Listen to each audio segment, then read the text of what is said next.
Burada mı? Gelebilir mi? Evde mi?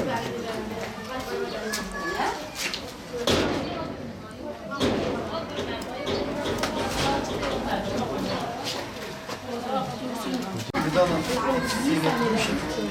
Onun da altını yapıyoruz. Sonra onu kesiyoruz. Onu da vardı. Hayırdır çocuklar? Abi biraz sizin güzel de yapmayalım. Bu burayı getirelim. İyi anladım.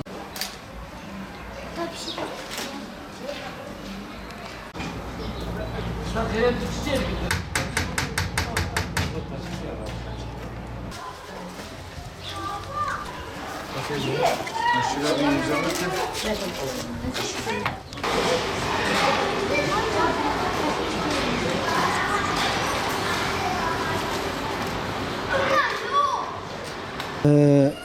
Yasin Börü'nün 2014 yılında Diyarbakır'da kayıtlı olan Umut Kervanı'na kayıtlı olan yüzlerce ailelerden bir tanesi olan ve kendilerinin burada mazlum olan bir aileye kurban eti dağıtmak üzere burada kurban oldukları yerdeyiz şu anda.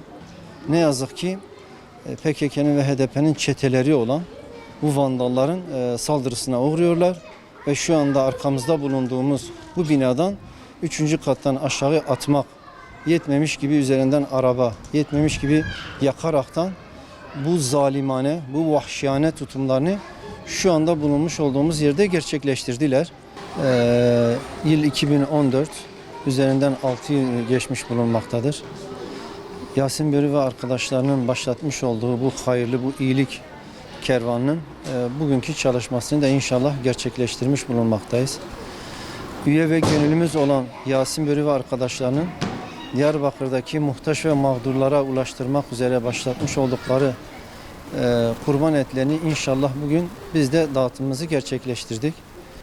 Toplum içerisindeki mağdur, muhtaç olan insanlara sırf Allah rızası için kurban etlerini dağıtan Yasin Börü ve arkadaşlarının yıl dönümü münasebetiyle bizler de Umut Kervanı olarak bizde kayıtlı bulunan 200 aile bugün itibariyle inşallah hem gıda olsun hem de bizlere vekalet veren bağışta bulunan hayırseverlerin kurbanlarını keserekten bu muhtaç olan mağdur ailelere inşallah ulaştırdık. Ulaştırmaya da devam edeceğiz. Yasin Börü'nün tek gayesi muhtaç, mağdur olan insanlara bu kurban etini dağıtmaktı.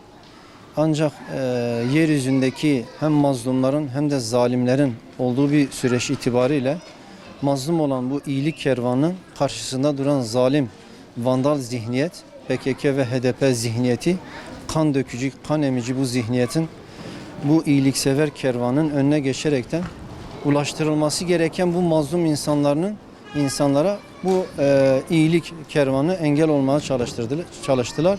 Ancak bizler Umut Kervanı olarak devraldığımız bu bayrağı inşallah ilelebet sürdüreceğiz. Bizler de Umut Kervanı olarak şu anda katledildikleri noktadayız ve yine yardımlarımızı dağıtıyoruz. Dağıtmaya da devam edeceğiz inşallah. Bu iyilik kervanı yola çıkmış.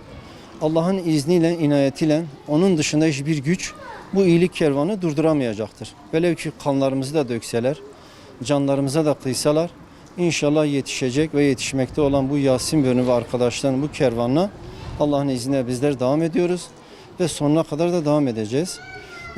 Mağdur ve mazlumlar olduğu sürece inşallah bu iyilik kervanı, bu Yasin Börü'nün kervanı da devam edecektir. Bu münasebetle tekrardan Yasin Börü ve arkadaşlarını minnetle anıyoruz. Rabbim şehadetlerini kabul etsin. Onların katillerini de kahretsin. Onlara lanet etsin. İnşallah bu bayrak, devraldığımız bu bayrağı bundan sonra da sürdürmeye devam edeceğiz.